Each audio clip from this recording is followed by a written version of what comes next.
Bonjour à tous et bienvenue dans ce tutoriel de compétences Mac où aujourd'hui on va avoir une petite astuce pour synchroniser un iPhone ou un iPad, voire un iPod Touch sans fil avec votre Mac. Donc là j'ai lancé iTunes, je vais tout de suite brancher donc mon iPad grâce au câble USB fourni. Donc là iTunes est en train de le faire monter.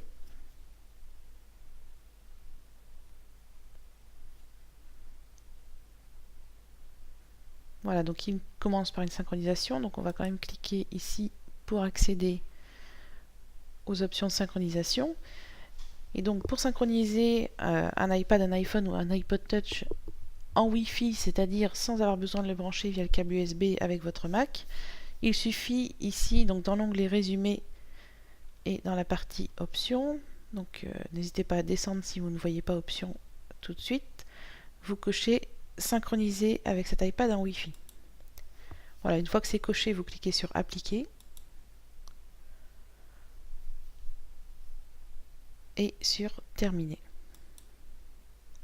Voilà, donc là je peux éjecter l'iPad et je vais quitter iTunes. Je vais également débrancher l'iPad. Je vais quitter iTunes et vous allez voir qu'il va réapparaître sans avoir besoin de le brancher.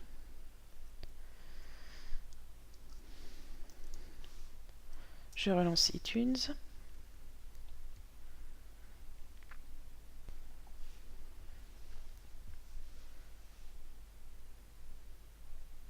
Donc il m'a trouvé mes deux appareils.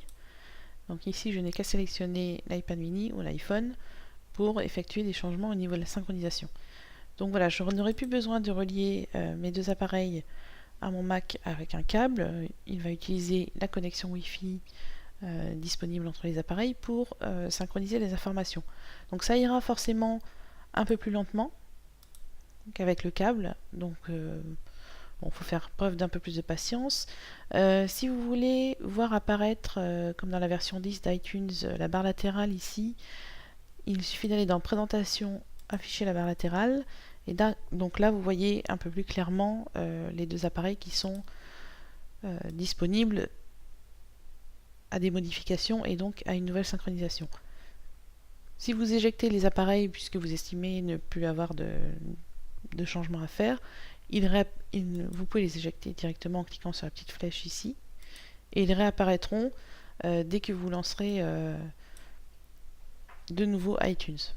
Voilà, donc c'était une petite astuce, ne vous embêtez plus avec les câbles, cochez cette petite case donc dans l'onglet résumé et dans les options pour synchroniser vos appareils sans fil.